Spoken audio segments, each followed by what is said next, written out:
दोस्तों नमस्कार, स्वागत है आपका आज की वीडियो में। नई सीरीज में अब ये लगभग एंडिंग के पार्ट चल रहे हैं। दोस्तों अब आपकी दुकान सेटअप हो चुकी है, दुकान के ऊपर आप बैठ चुके हो, बस अब आपको प्रॉब्लम हो रही है कि कस्टमर कम आ रहे हैं। और जो कस्टमर आ रहे हैं वे कस्टमर या तो आपका माल देख रहे हैं और माल देखने के बाद वापसी खाली हाथ चले जाते हैं, आपसे परचेज नहीं कर रहे। तो आपको थोड़ी बहुत टेंशन होनी शुरू हो चुकी होगी, क्योंकि जब नई दुकान खुलती है तो ये समस्या हर किसी के साथ आती है कि कस्टमर पहले क्वालिटी देखता है, रेट पूछता है और फिर या तो आपके साथ बहाना बना करके आपकी दुकान से चला जाता है या फिर बिना कुछ कहे ही आपकी दुकान से नीचे उतर जाता है। तो इसमें आपको क्या करना है, किस तरह कस्टमर बढ़ाने हैं, किस तरह उन कस्टमर को रोकना है, ये आज इस वीडियो में मैं आपको बहुत अच्छी तरीके से बताने वाला हूँ। बड़ा मज़ा आने वाला है इस वीडियो में, क्योंकि यही तो चीज़ सीखने की है। बस ये वीडियो आपको पूरी देखनी है। यदि आप वीडियो पूरी नहीं देखोगे तो आपकी समझ में कुछ नहीं आने का। तो दोस्तों आगे बढ़ने से पहले आपसे अनुरोध है कि वीडियो को लाइक, शेयर और चैनल को सब्सक्राइब जरूर कीजिएगा लाल रंग के बटन को दबा करके। तो चलिए दोस्तों आगे बढ़ते हैं।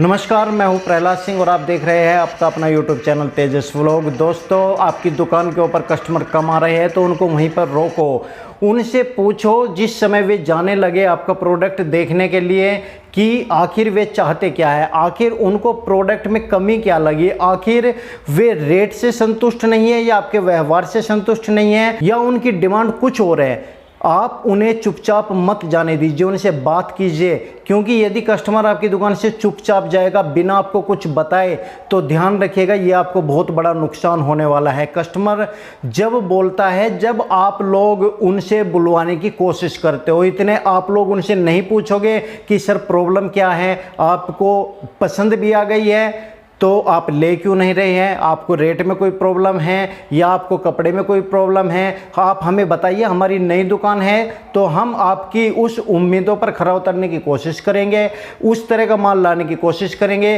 पर हम आपको एक गारंटी देते हैं कि जो रेट हम दे रहे हैं, जो क्वालिटी हम दे रहे हैं, जो फैब्रिक हम दे रहे हैं, पूरी मार्केट में आपको कहीं नहीं मिलेगा। इतना कॉन्फिडेंस आपके अंदर होना चाहिए कस्टमर को रोकने के लिए। और कस्टमर से देखिए कभी भी स्टार्टिंग है आपकी तो मुंह चढ़ा करके गुस्से में लड़ाई से कभी भी बात मत कीजिए, उसका तहे दिल से स्वागत कीजिए, आप उसे इम्पोर्टेंस दीजिए, आप उसे किसी भी तरीके से अपना प्रोडक्ट दीजिए, चाहे आपको शुरू में कुछ भी फ़ायदा ना हो, चाहे आपको रेट टू रेट देना पड़े। तो दोस्तों यही तरीका होता है कस्टमर को रोकने का। कस्टमर को क्या चाहिए, अच्छी क्वालिटी कम पैसों में। तो कस्टमर को यदि बांधना चाहते हो, कस्टमर को रिपीट करना चाहते हो तो स्टार्टिंग में कमाने की मत सोचना, स्टार्टिंग में सिर्फ कस्टमर को माल देने की सोचना, नुकसान में मत देना, मगर जितना आपका आ रहा है उस तक आप दे सकते हो। क्योंकि यदि आपकी क्वालिटी कस्टमर पहनेगा तो दोबारा रिपीट होगा, आपको दोबारा चांस मिलेगा कुछ कमाने का। और यदि पहली बार में ही खाली हाथ चला गया तो आपको दोबारा चांस नहीं मिलेगा, तो फिर आप क्या करोगे। दोस्तों कुछ पॉइंट मैं आपको बताने वाला हूं, उन पॉइंट को आप ध्यान से सुनिएगा। पहला पॉइंट, कस्टमर को आप इंपॉर्टेंस देंगे। सबसे पहले कस्टमर की बात सुनेंगे। जब कस्टमर आपकी दुकान के ऊपर चढ़ करके आता है, कस्टमर को पूरी तरीके से अच्छी तरीके से सुनिए, उसके मन की बात समझने की कोशिश कीजिए।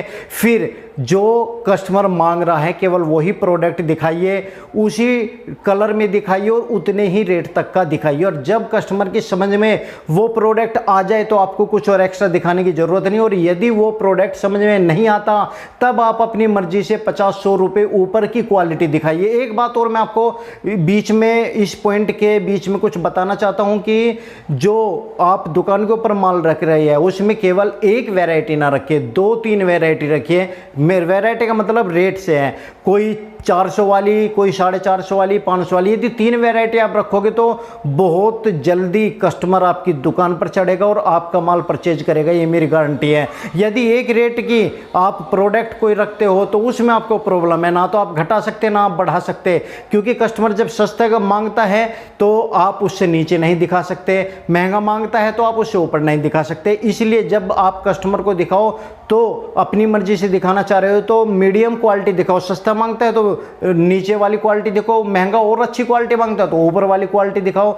तो ये इंपॉर्टेंस कस्टमर की आपको समझनी पड़ेगी, कस्टमर के मन को आपको समझना पड़ेगा, उसको इंपॉर्टेंस देनी पड़ेगी यदि आपको दुकानदारी करनी है। तो दूसरा पॉइंट आप और समझ लीजिए, कभी कभी दिल और दिमाग दोनों में ऐसा कन्फ्यूजन हो जाता है कि किसकी सुने।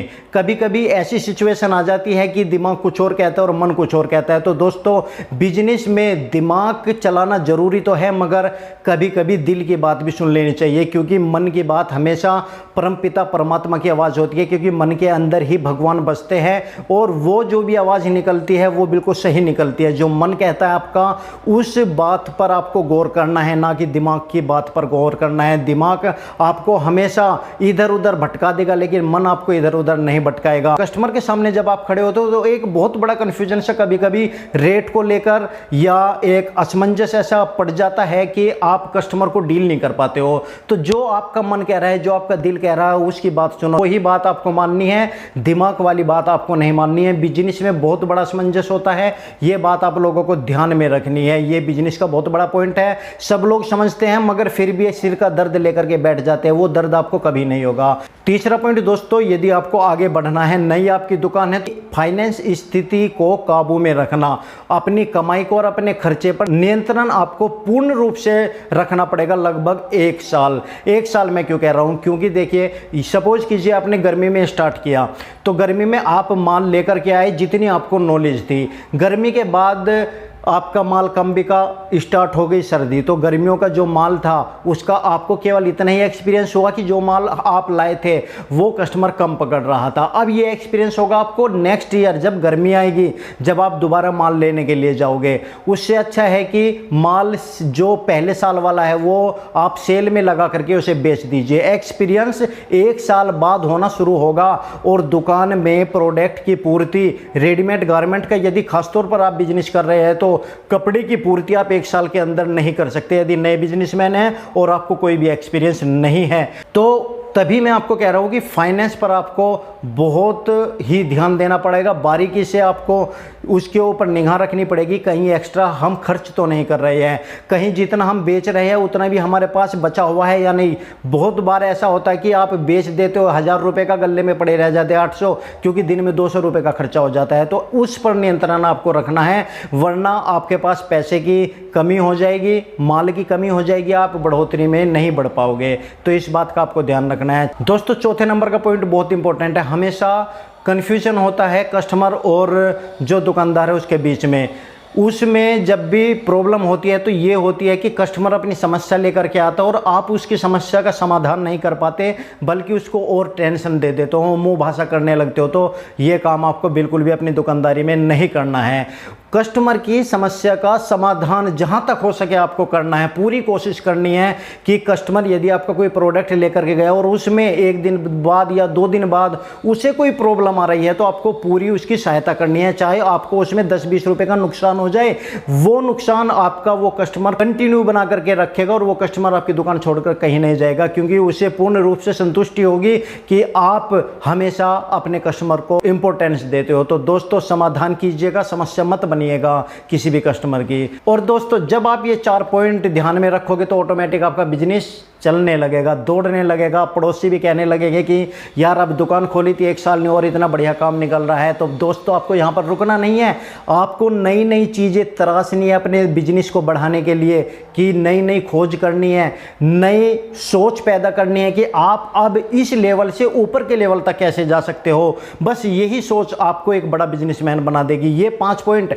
यदि आप समझ नहीं पाए हो तो वीडियो दोबारा देख लीजिएगा और इन पॉइंट को खास तौर पर नोट कर लीजिएगा। ये अब तक की 15 वीडियो में से सबसे इंपॉर्टेंट वीडियोज हैं जो जीवन भर आपके काम आने वाली है। दोस्तों, ये आप पॉइंट्स यदि पूर्ण रूप से निभा लेते हो तो कोई माइकलाल आपको बिजनेस में बिजनेसमैन बनने से नहीं रोक सकता। बहुत बड़े बिजनेसमैन बन जाओगे, ये मेरी गारंटी है। बस आपको इन्हीं 5 नियमों के ऊपर चलते रहना है। और देखिए, समय समय पर अपने एडवर्टाइजिंग और समय समय पर आप फेस्टिवल के अनुसार अपने प्रोडक्ट में इजाफा कीजिएगा और प्रोडक्ट में स्कीम वगैरह चलाते रहिएगा। कस्टमर को कुछ ना कुछ देते रहिएगा, अट्रैक्शन बनाते रहिएगा। देखिए फिर किस तरीके से आपकी शॉप चलती है। तो दोस्तों, वीडियो पसंद आए तो लाइक शेयर और चैनल को सब्सक्राइब जरूर कीजिएगा। धन्यवाद, थैंक यू वेरी मच हमारी वीडियो देखने के लिए।